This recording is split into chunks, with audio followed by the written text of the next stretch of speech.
So hey guys, today it's June 30th. I believe it's the last day of June. Kind of lost track of time there for a little bit. So anyway, there's been a little bit that's changed in the yard, but not a crazy amount of stuff. So let's just go through. Up here, man, it is hot as hell. I gotta be honest with you guys, I really don't even feel like making this video. So we come up here. The herb garden's still, it's gonna need a good weeding here. It's hot as hell today, guys. It's one of those feels like, 96 kind of days, super bad humidity. So anyway, earlier this morning I gave a lot of my plants a really good soak.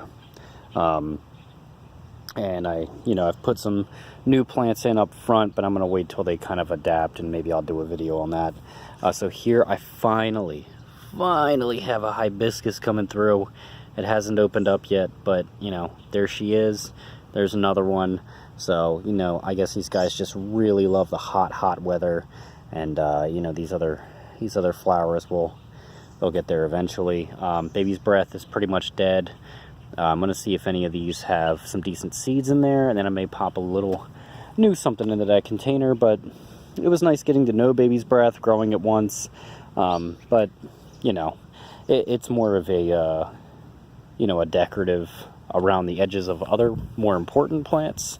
Not necessarily something that deserves its own container. But lesson learned. Apple is still alive. So even this may become, if I stop touching it, it may become its own new branch, and I may just have to play around with that. This guy's still struggling. So containers are getting a little roasted, they're getting a little weedy.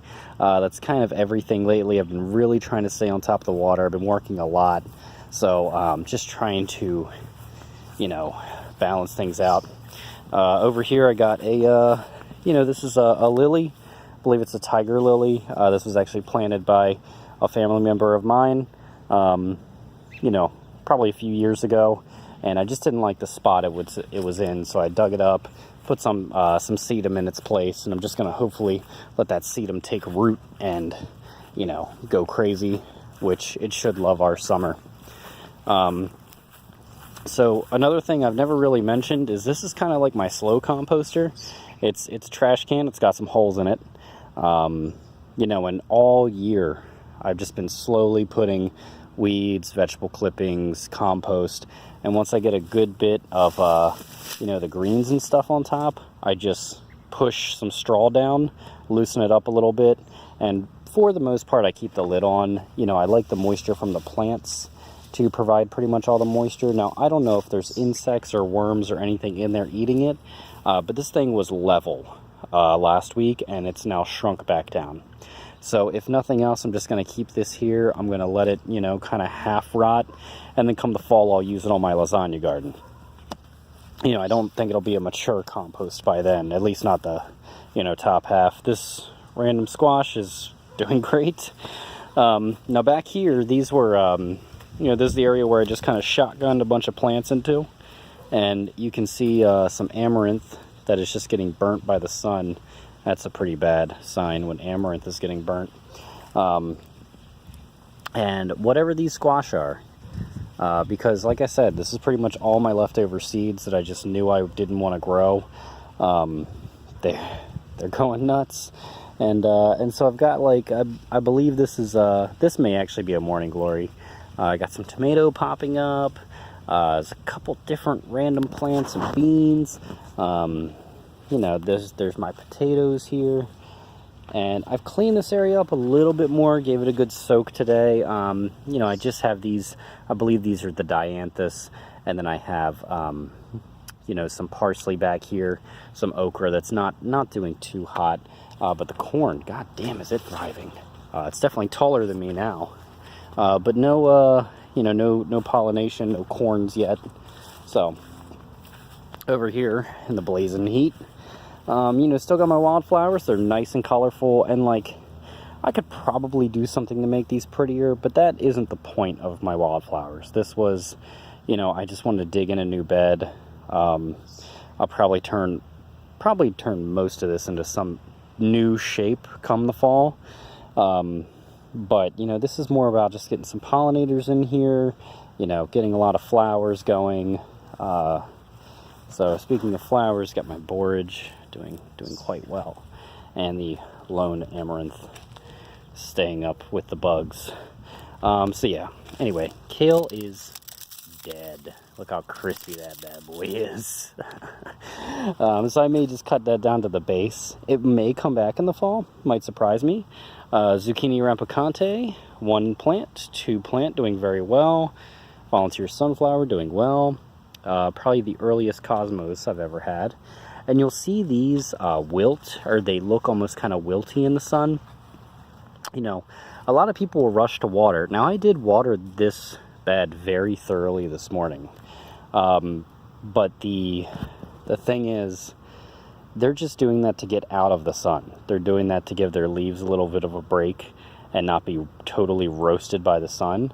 So that's not necessarily a sign that you need to water immediately. It's not a sign it's going to die, because once the sun goes down, these will pop right back up. And if you look at the way this thing is growing, it's not devoid of any water. So I did put in the shiso that I had in a container. I just like the plant so much. It's become a nice little bushy plant. Then I decided to just put it in here as these artichokes are really taking their time. I don't have a lot of faith that I'll get artichokes this year. And I don't even have a lot of faith that it'll make it to next year. So this is my second time trying artichoke. If I find it's too high maintenance, you know, and maybe it's not a real perennial in my zone, I think I'm right on the border there, then I may just nix it. It's not really worth keeping in that case. So earlier today, I trimmed my basil. I had some flowers coming in, and I need to pinch the tips. So it's all coming in pretty good. You know, my Corsican basil is doing quite well. I still need to do a little bit of training and trimming with the tomatoes, but they're for the most part doing well. These are the black tomatoes. They're getting there, you know, but not quite soon enough. Same even with these guys here, you know, they look purple, they look ready, and then you look at their underside and they're a little green. So you know, I think this heat that we have here is definitely going to ramp up production, but for now, not really getting a whole lot from them. And like I said, you know, all this did get a little dry. I mean, geez, look at the marigolds, they're doing great. All this did get a little dry earlier today, so you know, I need to just stay on top of at least giving one really good deep watering every weekend at the bare minimum. So the corn here, the sweet corn, got the little anthers. They contain the pollen, and it'll drop it down on these little hairs here, and each of those little hairs is a kernel of corn. So, you know, this is part of that wind pollination. That's why they have to be so close together.